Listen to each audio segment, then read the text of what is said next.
السلام علیکم ناظرین، گلوبل میمن ٹی وی کے نیوز بلیٹن کے ساتھ میں ہوں بشرا خان۔ سب سے پہلے شامل کریں گے نیوز ہیڈ لائنز۔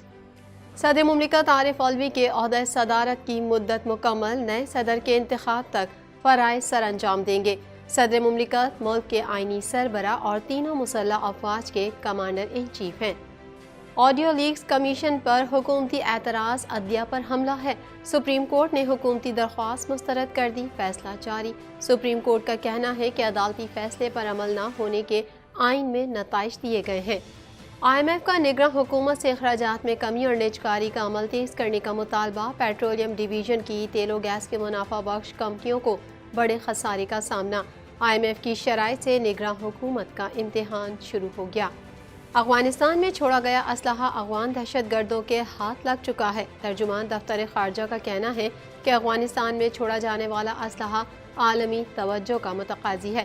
افغان سرزمین سے دہشت گرد حملوں کا معاملہ افغان حکام کے ساتھ اٹھایا ہے۔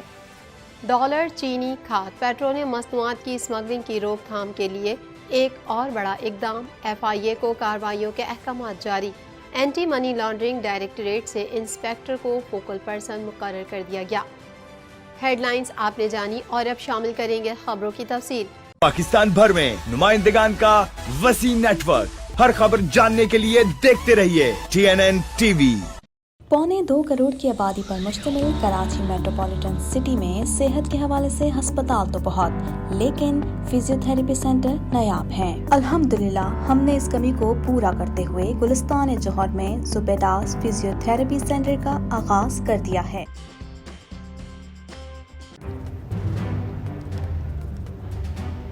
Islamic Finance TV, the only TV channel of the fastest growing Islamic economy in the world and the prime mover of Islamic finance news. Follow us on our social media handles and watch our reports and educational program at www.islamicfinancetv.com. For advertisement, please contact us at islamicfinancetv@gmail.com.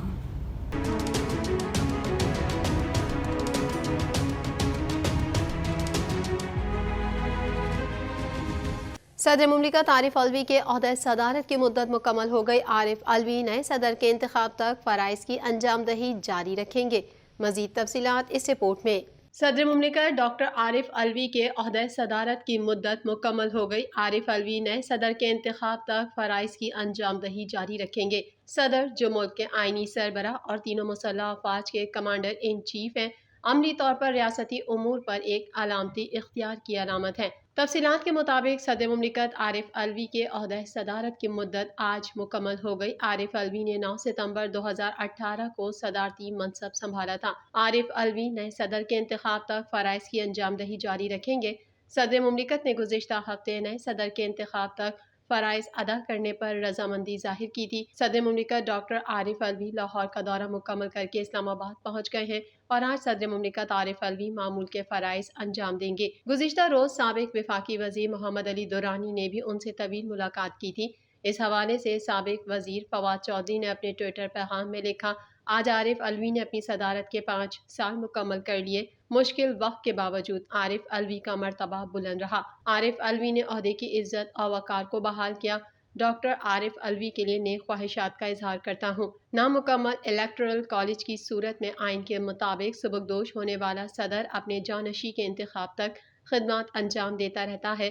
خیال رہے، پاکستان میں صدر کا انتخاب براہ راست vote کے ذریعے نہیں ہوتا، بلکہ پارلیمنٹ کے ایوان بالا اور چاروں صوبائی اسمبلیوں کے اراکین کے ذریعے ہوتا ہے۔ اس وقت صرف ایوان بالا یعنی سینٹ کام کر رہا ہے، جبکہ قومی اور چاروں صوبائی اسمبلیاں اپنی اپنی مدت ختم ہونے کے بعد غیر فعال ہیں۔ سپریم کورٹ نے مبینہ آڈیو لیکس انکوائری کمیشن کے 3 ججز پر حکومتی اعتراض کی درخواست مسترد کرتے ہوئے کہا کہ حکومتی درخواست بینچ کو ہراساں کرنے کے لیے دائر کی گئی۔ مزید احوال اس رپورٹ میں۔ سپریم کورٹ نے مبینہ آڈیو لیکس انکوائری کمیشن کے 3 ججز پر حکومتی اعتراض کی درخواست مسترد کرتے ہوئے کہا کہ حکومتی درخواست بینچ کو ہراساں کرنے کے لیے دائر کی گئی۔ اعتراض کا مقصد چیف جسٹس کو بینچ سے الگ کرنا تھا۔ یہ درخواست عدلیہ پر حملہ ہے۔ عدالت عظمیٰ کے جسٹس اعجاز الحسن نے مختصر فیصلہ سنا دیا، جس میں کہا گیا ہے کہ سپریم کورٹ کے 3 ججز پر اٹھائے گئے اعتراضات عدلیہ کی آزادی پر حملہ ہے، متفرق درخواست مسترد کی جاتی ہے۔ سپریم کورٹ نے فیصلے میں کہا کہ وفاقی حکومت کے فیصلوں پر عمل درآمد میں عدم تعاون پر تحامل کیا، عدالتی فیصلے نہ ماننے پر وفاقی حکومت کے خلاف کوئی تعدیبی کارروائی نہیں کی۔ آڈیو لیکس منظر عام پر آنے کے بعد وفاقی حکومت اور اتحادی جماعتوں کی جانب سے عدالتی فیصلوں اور کارروائی پر دھمکیاں دی گئیں۔ کچھ ججز پر زبانی حملے بھی کیے گئے۔ ججز پر حملے کی ایک مثال 15 مئی کو سامنے آئی، جب عدالت الیکشن کمیشن کی 4 اپریل کے فیصلے کے خلاف الیکشن کمیشن کی نظر ثانی اپیل پر سماعت کر رہی تھی۔ سپریم کورٹ نے فیصلے میں کہا کہ وفاقی حکومت نے متعدد آئینی مقدمات سے ججز کو الگ کرنے کے لیے درخواستیں دائر کیں۔ آڈیو لیکس کمیشن میں بھی ایسے ہی مفادات کا ٹکراؤ اور تعصب جیسی بے سروپا بنیادوں پر درخواست دائر کی۔ آڈیو لیکس کیس کے خلاف اعتراض کی درخواست دائر کرنے کا مقصد چیف جسٹس پاکستان کو بینچ سے الگ کرنا تھا۔ وفاقی وزراء نے مختلف مقدمات سننے والے ججز کے خلاف بیان بازی کی۔ عدالت عظمیٰ کے فیصلے میں مزید کہا گیا ہے کہ وفاقی وزراء نے صوبائی اسمبلیوں میں انتخابات کے خلاف کیس میں عوامی فورمز پر اشتعال انگیز بیانات دیے۔ وزراء کا اشتعال انگیز بیانات کا مقصد وفاقی حکومت کے ایجنڈے کو تقویت دینا تھا۔ سپریم کورٹ نے وفاقی حکومت کے ان مقدمات کو انتہائی تحمل اور صبر سے برداشت کیا۔ کسی عدالتی فیصلے پر حتمی عدالتی فیصلے کی پابندی لازم ہے۔ فیصلے پر عمل درآمد نہ کرنے پر آئین میں نتائج دیے گئے ہیں۔ متفرق درخواست عدلیہ پر حملہ ہے، متفرق درخواست مسترد کی جاتی ہے۔ بینچ کے ججز پر اعتراض کے لیے دائر کی گئی متفرق درخواست مذموم مقاصد کے لیے دائر کی گئی۔ فیصلے میں مزید کہا گیا کہ 4 اپریل کو سپریم کورٹ نے پنجاب میں 14 مئی کو انتخابات کرانے کا حکم دیا تھا۔ 15 مئی کو حکومت کی اتحادی جماعتوں نے سپریم کورٹ کے باہر جارحانہ مظاہرہ کیا۔ جارحانہ مظاہرے میں چیف جسٹس پاکستان کو سنگین نوعیت کی دھمکیاں دی گئیں۔ چیف جسٹس پاکستان کو دھمکیاں دینے کا مقصد عدلیہ پر دباؤ ڈالنا تھا۔ واضح رہے کہ پی ڈی ایم کی سابقہ وفاقی حکومت نے سپریم کورٹ میں آڈیو لیکس کمیشن کے بینچ پر اعتراضات اٹھاتے ہوئے نیا بینچ تشکیل دینے کی استدعا کی تھی۔ سابقہ وفاقی حکومت نے chief justice Umar Ata Bandial, justice اعجاز الحسن، جسٹس منیب اختر پر مشتمل بینچ پر اعتراض عائد کیا تھا اور متفرق درخواست آڈیو لیک کمیشن کے خلاف درخواستوں کے مقدمے میں جمع کرائی تھی۔ عدالت نے تحریری فیصلے میں کہا کہ افسوسناک بات یہ ہے کہ ریڈ زون علاقے میں احتجاج پر پابندی عائد تھی۔ وفاقی حکومت نے جلسے کے انعقاد کے لیے سہولت فراہم کی۔ حکومتی مشینری نے مظاہرین کو ریڈ زون میں داخل ہونے کے لیے سہولت فراہم کی۔ سپریم کورٹ کے باہر احتجاجی مظاہرے کا مقصد عدلیہ پر دباؤ ڈالنا تھا۔ وفاقی حکومت کی مدد سے پاور شو عدلیہ کی آزادی پر براہ راست حملہ تھا۔ آئین کے آرٹیکل 19 کے تحت عوام کو اظہار رائے کی آزادی حاصل ہے۔ اظہار رائے کی آزادی کا حق معقول انداز سے استعمال ہونا چاہیے۔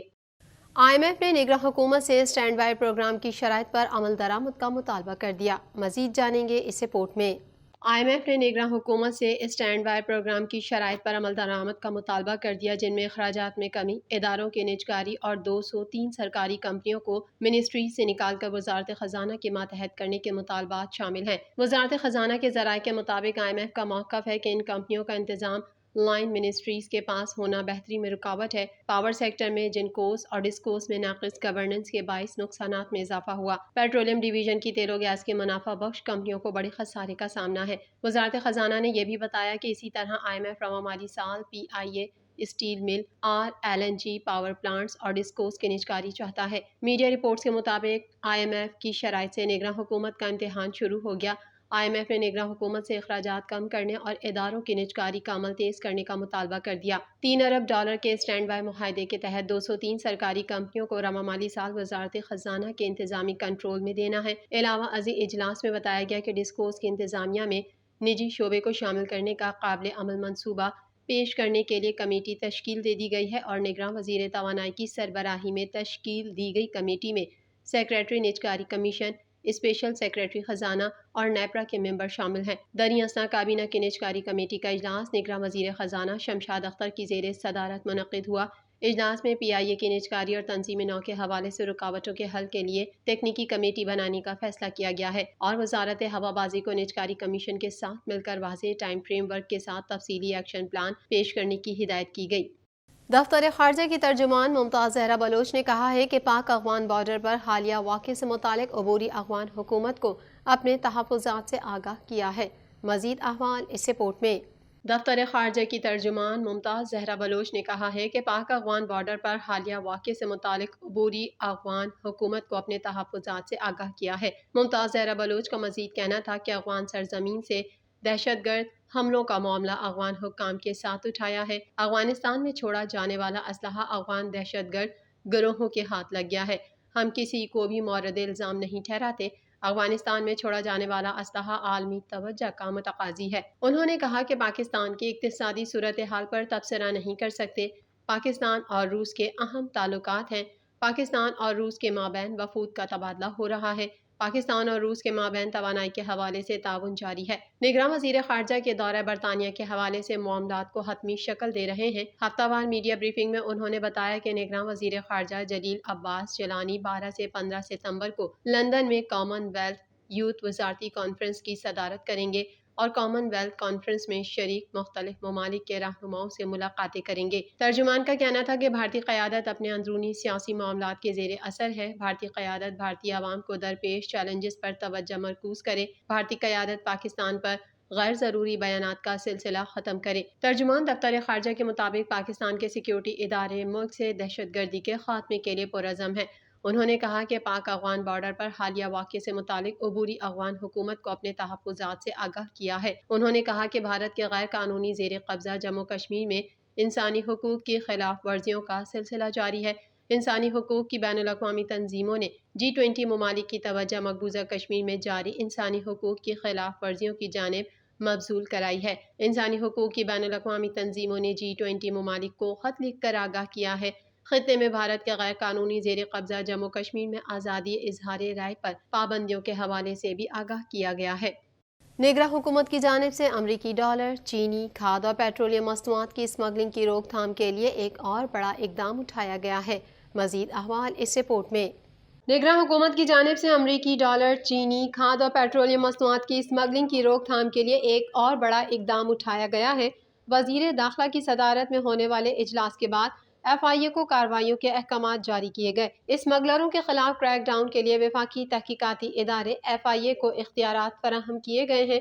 امریکی ڈالرز اور دیگر غیر ملکی کرنسی کے تمام ایگزٹ اور انٹری پوائنٹس پر FIA کارروائی کر سکے گی۔ FIA کے تمام زونل ڈائریکٹرز کو روزانہ کی بنیاد پر متعلقہ فارم کے ذریعے تفصیلات ہیڈ کوارٹر فراہم کرنے کا حکم دیا گیا ہے۔ جاری کیے گئے مراسلے کے مطابق اس حوالے سے FIA کے تمام زونل ڈائریکٹرز روزانہ کی بنیاد پر صبح 10 بجے رپورٹ بھیجیں گے۔ اسمگلنگ کے خلاف کارروائیوں کے حوالے سے اینٹی منی لانڈرنگ ڈائریکٹوریٹ سے انسپیکٹر کو فوکل پرسن مقرر کیا گیا ہے۔ FIA کے تمام زونل ڈائریکٹرز کو بھی ایک فوکل پرسن مقرر کرنے کے احکامات جاری کیے گئے ہیں۔ گلوبل میمن TV کے نیوز بلیٹن میں فی الحال اتنا ہی۔ مزید خبروں اور اپڈیٹس کے لیے دیکھتے رہیے گلوبل میمن TV۔